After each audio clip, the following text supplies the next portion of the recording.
J'ai utilisé les gendarmes pour nous faire sortir du domicile, mais l'opération était dirigée par les forces spéciales. Arrivé à la gendarmerie, l'escadron de la gendarmerie de Hamdallah, ils nous ont fait rentrer ici dans la grande cour.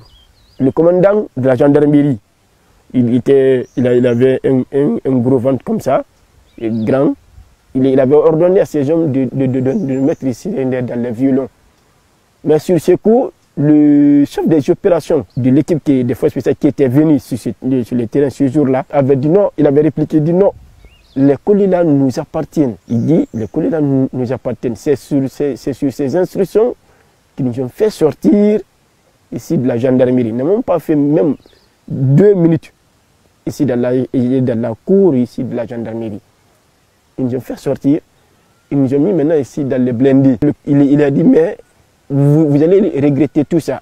Attendez seulement, arrivez là-bas, nous allons arracher toutes vos dents. Je vous le jure, la main sur mon honneur, nous marcherons sur Sékou Touré.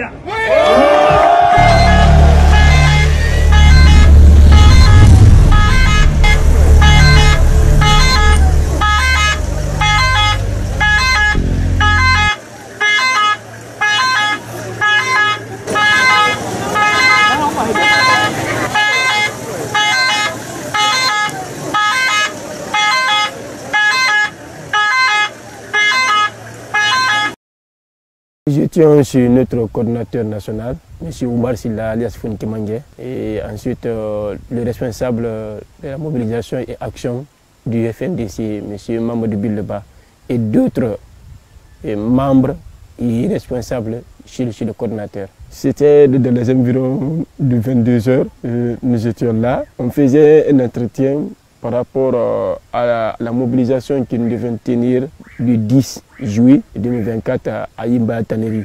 Par rapport au musulman de la presse et aussi la vie chère, le manque d'électricité. Donc ça a dérangé le peuple. On s'est dit il faut aussi le temps. On avait fini ici notre entretien parce qu'il y avait la télé qui jouait.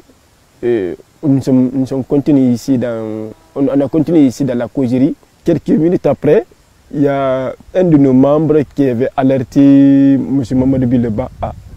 Nous voyons ici des véhicules militaires qui se dirigent vers Commandanya. Sur le coup, M. Billeba a informé Fonike que vraiment il y a un de nos éléments qui a appelé à l'extérieur de la concession que les militaires viennent.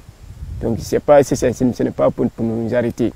Le coordinateur avait appelé sa belle-sœur de fermer ici la porte, ici la grande porte. Entre-temps, nous avons reçu un corps étranger.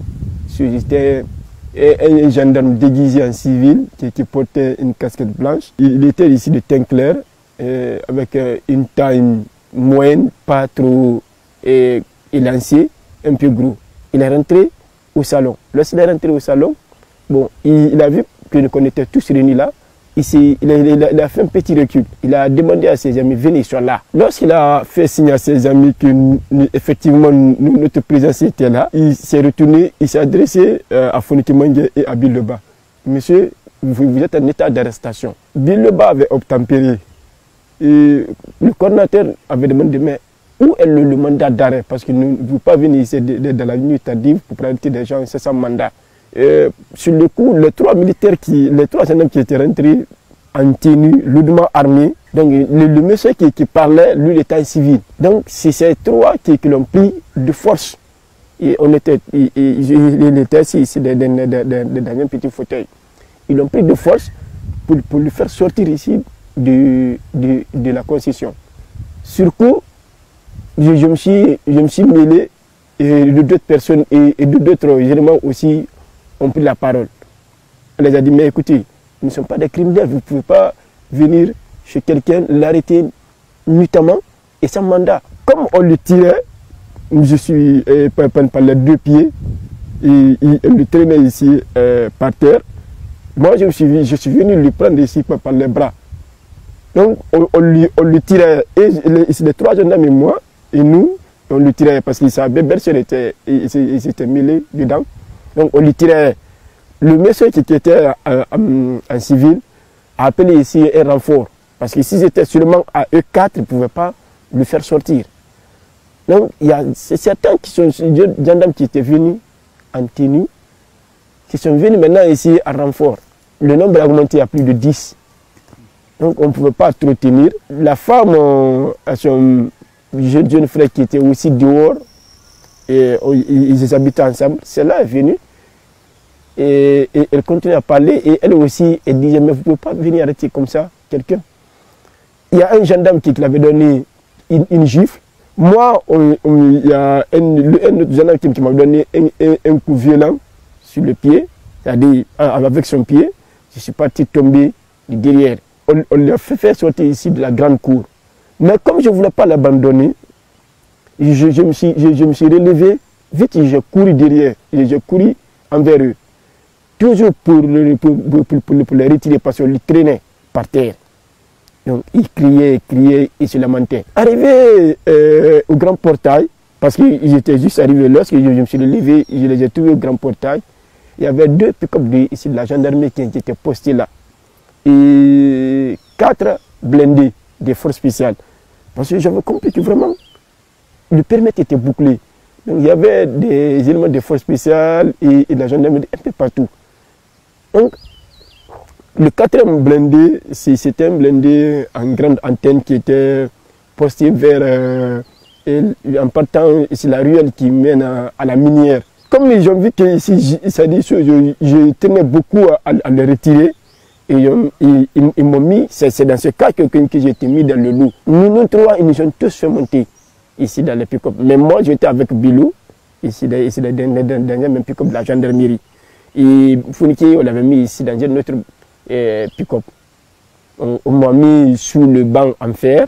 Ils n'ont pas tardé, ils nous ont envoyé à la gendarmerie de Hamdallah. Lorsqu'on quittait le commandant, lorsqu'on est arrêté chez le coordinateur, au moment qu'on venait à commandant à Hamdallah rond-point, il y avait 3 autres blindés qui étaient postés là et des militaires qui étaient au rond-point.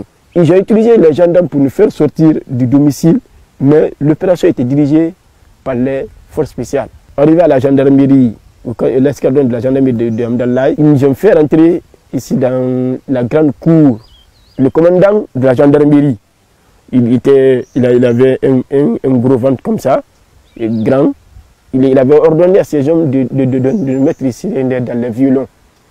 Mais sur ce coup, le chef des opérations de l'équipe des forces spéciales qui était venu sur le terrain ce jour-là avait dit non, il avait répliqué, dit non. Les colis là nous appartiennent. Il dit, les colis là nous appartiennent. C'est sur ces instructions qu'ils nous ont fait sortir ici de la gendarmerie. Ils n'ont pas fait même 2 minutes ici dans la cour ici de la gendarmerie. Ils nous ont fait sortir. Ils nous ont mis maintenant ici dans les blindés. Le commandant, je ne retiens pas son nom, mais il était un homme grand de taille. Bon, il était ici presque les membres qui n'étaient pas cagoulés. Parce que ici, le reste des éléments, ils étaient tous encagoulés. Il était grand de taille, il n'est pas barbu. C'est sur ces ordres qu'ils nous ont fait monter dans les blindés. Moi et Bill, on était ici dans un blindé. Founiki était dans un autre blindé. On était assis entre 2 militaires. L'un était à ma gauche et le second était à droite de Bilou. Donc, sur le coup,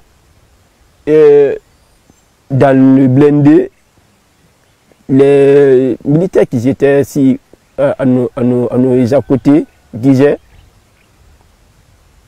vous, depuis le 5 septembre, vous étiez en prison. Nous sommes venus, nous vous avons libérés. Vous continuez encore à pagailler. Vous voulez inciter le peuple contre le régime. Il a dit, mais vous allez regretter tout ça. Attendez seulement, arrivez là-bas, nous allons arracher toutes vos dents. Le commandant demandait de se présenter. Bon, Bilo ne s'est pas présenté. Moi, je me suis présenté. Sur le coup, on nous giflait. Il nous donnait ici des coups de coude. Donc on nous donne des coups de coude, on partait ici, on cognait sur nos têtes contre les barres de fer de derrière. Donc on avait assez de mal, on nous giflait, on nous tapait un peu partout, et en plein visage. Ils ont demandé qui vous finance. Personne n'a répondu. Comme nous sommes restés mieux, ils ont continué à nous frapper. Après, ils ont dit de courber les têtes pour ne pas savoir ici notre destination. Sur le cas, Bill avait essayé de me sauver. Il dit, laissez ce jeune, il ne fait pas partie. Le militaire qui était à gauche de moi, il me disait, ta gueule, nous avons des informations sur vous tous. Nous connaissons tous vos membres et tous vos collaborateurs. Il a même tapé encore ici en plein visage. Nous sommes restés comme ça, on a bougé. Parce que nous, on avait la tête courbée.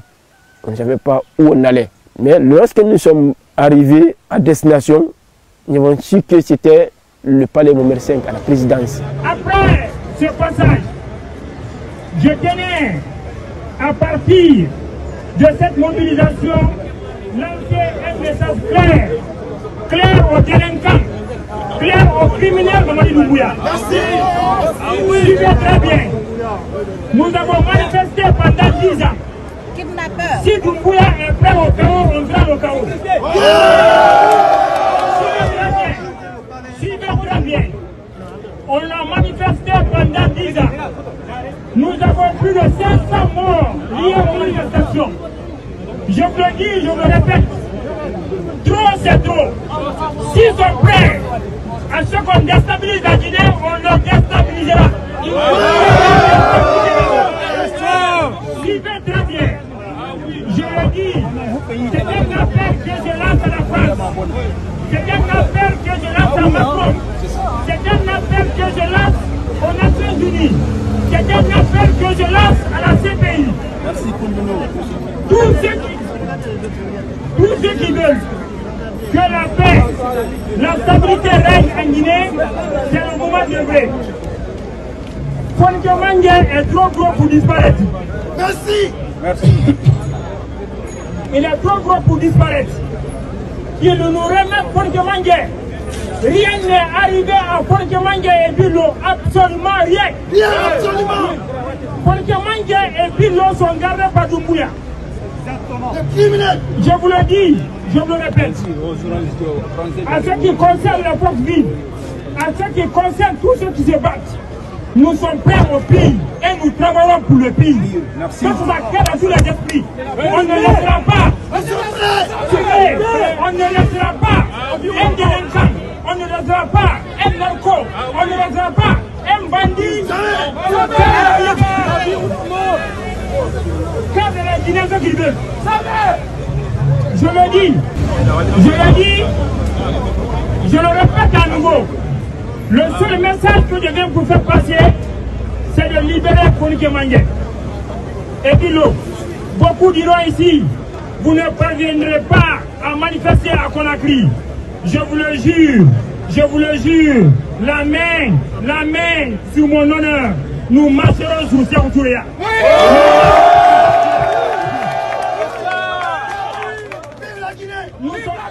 Nous sommes informés qu'il a acheté beaucoup d'armes. Il a acheté beaucoup de munitions. Il est en train de recruter. Pour lui, il doit continuer à tuer. Je vous le dis, je vous le répète, nous ferons en sorte que les rapports de force soient proportionnels. Je le dis, je le répète, je l'assume pleinement. Ça fait 10 ans que nous nous battons les mains libres. Nous nous battons pour la paix. Nous nous battons pour la démocratie. Nous nous battons pour la liberté. Des bandits, des gangs, des parvenus, des ignorants qui n'ont aucune connaissance de l'État ne peuvent pas nous réduire au néant. J'en appelle à la conscience populaire. J'en appelle à une prise de conscience que tous, de près ou de loin, que chacun œuvre à changer la Guinée. Que personne ne peur. S'il veut le chaos, on crée le chaos. Nous avons tous des parents là-bas. Nous avons des familles. Mais on ne peut pas laisser la Guinée dans les mains des bâtards. Je le dis, je l'assume. On ne peut pas laisser la Guinée dans les mains des policiers, des et des bandits. Nous allons travailler dès maintenant en France, en Belgique, à New York, à Washington, que tout le monde se mobilise.